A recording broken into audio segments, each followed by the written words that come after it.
Next जो है, जो हमारे पास में इंसुलिन रेजिस्टेंस को ओवरकम करने के लिए यूज़ किए जाते हैं, उसमें भी हमारे पास में दो चीज़ें हैं। द फर्स्ट वन इज़ बायगुआनाइड, जो कि होते हैं AMP kinase activator, and the second one is PPAR gamma activator.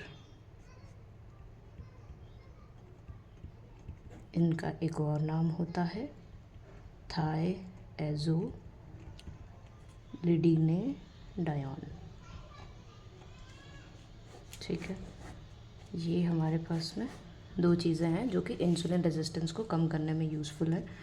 दूसरा जो है, कार्बोहाइड्रेट अब्जॉर्प्शन को रिटार्ड करने के लिए हमारे पास में अल्फ़ा ग्लूकोसाइडेज इनहिबिटर यूज़ करते हैं हम लोग। एंड मिसलेनियस में दो चीज़ें हैं, SGLT2 इनहिबिटर, इसको मैं अभी एक्सप्लेन करूँगी कैसे यूज़फुल है। Then D2 agonist. ठीक है, अब हमने क्या देखा, ओरल एंटी डायबिटिक ड्रग्स जो होते हैं वो चार चीज़ें, या तो हम लोग इंसुलिन का सिक्रीशन बढ़ा सकते हैं, या उसका रेजिस्टेंस कम कर सकते हैं, या कार्बोहाइड्रेट का अब्जॉर्प्शन कम कर सकते हैं, या फिर एक और मिसलेनियस ड्रग्स यूज़ कर सकते हैं। अब हम इसके एग्जांपल्स देख लेते हैं। सल्फोनिल यूरियाज जो होता है, यहाँ पर इसमें first generation and second generation दो तरीके का होता है, दो टाइप्स के होते हैं। तो फर्स्ट जनरेशन जो होते हैं वो टॉल ब्यूटामाइड होता है, एंड सेकेंड जनरेशन जो होते हैं वो ग्लिपिजाइड, ग्लिक्लाजाइड, ग्लीमीप्राइड, ये सारी चीज़ें होती हैं। और जो मैग्लिटिनाइड्स होते हैं, इसमें हमारे पास में रेपाग्लिनाइड, नेटेग्लिनाइड। ठीक है, मैं आपको KDT का क्लासिफिकेशन दिखा देती हूँ, उसमें ये सब दिया हुआ है।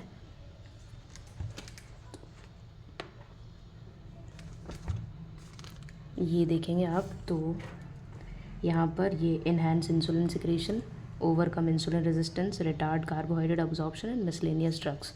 अब जो इन्हांस करना है इंसुलिन सिक्रेशन को, उसमें पोटाशियम चैनल ब्लॉकर यूज़ कर रहे हैं, DPP4 इनहिबिटर्स यूज़ कर रहे हैं, सल्फोनिल यूरियाज, मैग्लिटिनाइड, और ये है हमारे पास में बायगुआनाइड, PPAR gamma inhibitor, alpha glucosidase inhibitor, और ये हमारे पास में miscellaneous SGLT2 inhibitor and D2 agonist. ठीक है, आप इसमें से एग्जांपल्स याद कर सकते हैं। एक यही एक चीज़ है जो आपको रटनी पड़ेगी। ठीक है, तो बाकी मैं आपको थोड़ा थोड़ा इसका मैकेनिज्म समझा देती हूँ। देखो, पोटाशियम, सबसे पहले हमने पोटाशियम चैनल ब्लॉकर का देख ही लिया हमने कैसे करता है। ये वाला जो पोटाशियम चैनल था, इसको ब्लॉक करेगा तो इंसुलिन सिक्रेशन बढ़ा देगा। ठीक है, ये हो गया हमारे पास। DPP4 इनहिबिटर का क्या काम है, ये जो हमने देखा था GLP-1 और GIP को मेटाबोलाइज कर रहा था, वो DPP कर रहा था, तो हमने इसको इनहिबिट कर दिया, तो ये वाली ड्रग यहाँ पे ऐड कर रहा है। ठीक है, तो एक ड्रग यहाँ पे यूज़ हो गया है, DPP4 इनहिबिटर। और दूसरा ड्रग जो है हम लोग ने बायगुआनाइड, जो AMPK इनहिबिटर, AMPK एक्टिवेटर होता है, ये जो होता है, जो सेलुलर ग्लूकोज अपटेक होता है ना, इसका मेन एग्जांपल है मेटफॉर्मिन, जो कि हम काफ़ी सुनते रहते हैं, बहुत कॉमन ड्रग है मेटफॉर्मिन। तो ये जो मेटफॉर्मिन होता है, ये जो हमारा सेलुलर ग्लूकोज अपटेक होता है, इसको इंक्रीज़ करता है। ठीक है, तो ये वाला हो गया AMPK एक्टिवेटर।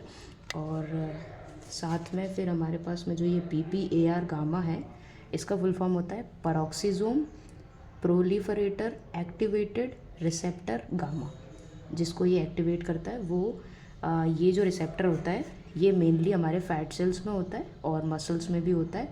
ये करता क्या है, ये एनहांस कर देता है, किसका, ट्रांसक्रिप्शन एनहांस कर देता है सेवरल इंसुलिन रिस्पॉन्सिव जीन्स, जो कि इंसुलिन के रिस्पॉन्स में जो इंसुलिन के लिए रिस्पॉन्सिव होती है, उन जीन का ट्रांसक्रिप्शन जो है एनहांस कर देता है। और साथ में ये जो है entry of glucose into the muscle and fat को भी इम्प्रूव कराता है। प्राइमरी एक्शन जो है इसका पेरिफेरल इंसुलिन सेंसिटिविटी को बढ़ाता है। ठीक है, ये तो हो गया हमारे इसके काम।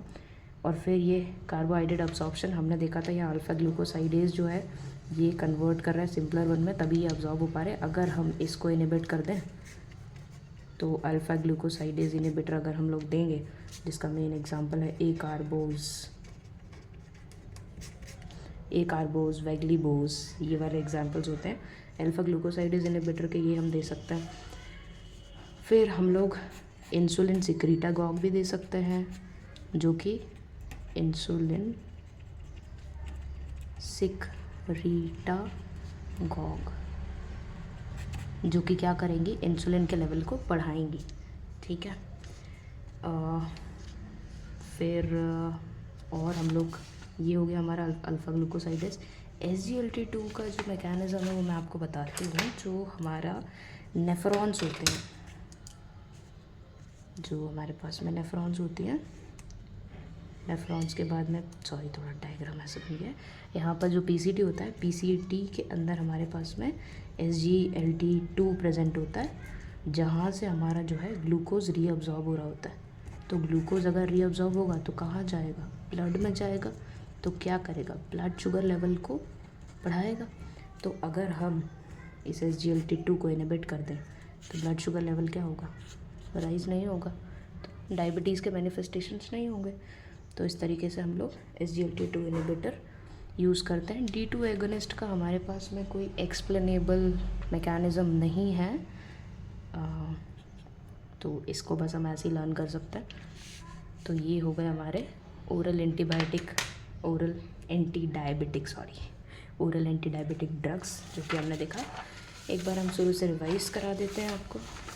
सबसे पहले देखा हमने कि हमारी नॉर्मल फिजियोलॉजी क्या है, ठीक है। फिजियोलॉजी में क्या है, खाना खाया, पेट में खाना आया, कॉम्प्लेक्स शुगर जो थी अल्फ़ा ग्लूकोसाइडेज ने उसको सिंपलर वंस में तोड़ा, अब्जॉर्ब हुई, ग्लूकोज बना। ग्लूकोज जो है उसको स्टोर होने के लिए इंसुलिन चाहिए, तो ग्लूकोज गया पैनक्रियास के पास में, बोला इंसुलिन दो। इंसुलिन देने के लिए हमारे पास में जो बीटा सेल थे उसमें 3 चीज़ें, GLUT2, potassium channel, calcium channel. GLUT2 से इंसुलिन गया, ग्लूकोज 6 फॉस्फेट में कन्वर्ट होकर ATP का प्रोडक्शन कराया। ATP जो है वो पोटाशियम चैनल को ब्लॉक कर देगी, पोटाशियम अंदर नहीं आएगा, तो अंदर जो है वो नेगेटिव चार्ज डेवलप हो जाएगा क्योंकि पॉजिटिव की कमी हो रही है। तो जो हमारा डिपोलराइजेशन है उसकी वेव आएगी जो कैल्शियम चैनल को हिट करेगी, कैल्शियम इन्फ्लक्स होगा, इंसुलिन सिक्रीट होगा। ये तो हो गया मैकेनिज्म ऑफ इंसुलिन रिलीज। अब ग्लूकोज और इंसुलिन दोनों गए साथ में, GLUT4 के साथ में, और जाके मसल एडिपोसाइट लिवर में स्टोर हो गए। उसके बाद हमने देखा कि हमारे पास में पैथोलॉजी क्या है, डायबिटीज़ मेलाइटस में टाइप 1 एंड टाइप 2। टाइप 1 जो होती है वो autoimmune beta cell destruction होता है, इंसुलिन की कमी हो जाती है, जिसका ट्रीटमेंट हम लोग इंजेक्टेबल इंसुलिन दे सकते हैं। टाइप 2 में एक तो रेजिस्टेंस डेवलप हो जाता है, साथ में यहाँ पर कुछ लेस बीटा सेल फॉर्मेशन भी होता है यहाँ पर। तो यहाँ पर इसलिए हम लोग बीटा सेल का सिक्रीशन भी बढ़ा रहे हैं, मतलब इंसुलिन का सिक्रीशन भी बढ़ा रहे हैं हम लोग, ड्रग्स में देखा था हमने। तो यहाँ पे ये टाइप 2 होता है, इसमें हम लाइफस्टाइल मॉडिफिकेशन कर सकते हैं, एंटी डायबिटिक ड्रग दे सकते हैं, इंजेक्टेबल इंसुलिन दे सकते हैं। देन हम लोग ने देखिए ओरल एंटी डायबिटिक ड्रग कौन कौन से होते हैं, 4 चीज़ें होती हैं।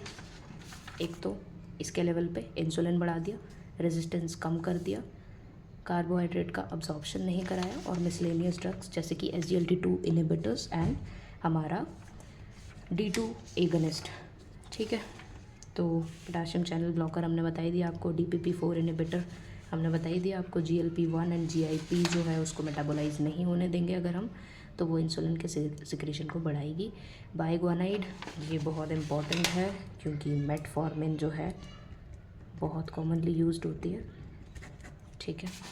और उसके बाद में PPA गामा, ये DPP4 जो होते हैं हमारे पास में ग्लिप्टिन्स होते हैं सारे, ग्लिप्टिन्स, तो इनका सफिक्स होता है ग्लिप्टिन्स, लाइक सीताग्लिप्टिन्स बहुत यूज़ होता है। तो सीताग्लिप्टिन्स एक एक एग्जांपल बता देती हूँ मैं। सीताग्लिप्टिन, मेटफॉर्मिन, ये जो गामा है इसमें पायोग्लिटाजोन, अल्फ़ा ग्लूकोसाइडेज ए कार्बोज, SGLT2 इनिबिटर में ग्लीफ्लोजिन जो कि कैनाग्लूफ्लोजिन या फिर डापाग्लिफ्लोजिन भी हो सकता है, तो कैनाग्लिफ्लोजिन। D2 एगनिस्ट में हमारे पास में ब्रोमो क्रिप्टीन और मैग्लेटिनाइड्स में रिपाग्लिनाइड, नैटिग्लिनाइड और सल्फोनिलयूरियाज में फर्स्ट जो है वो टॉलब्यूटामाइड है एंड सेकेंड क्लास जो है वो जी वाले होते हैं मेनली, तो ग्लिपिजाइड, ग्लीक्लाजाइड और ग्लिमपिराइड। तो आप मेनली के 2 एग्जांपल्स याद कर सकते हैं। तो here we go with the drugs. मिलते हैं नेक्स्ट वीडियो में, तब तक के लिए ओके बाय।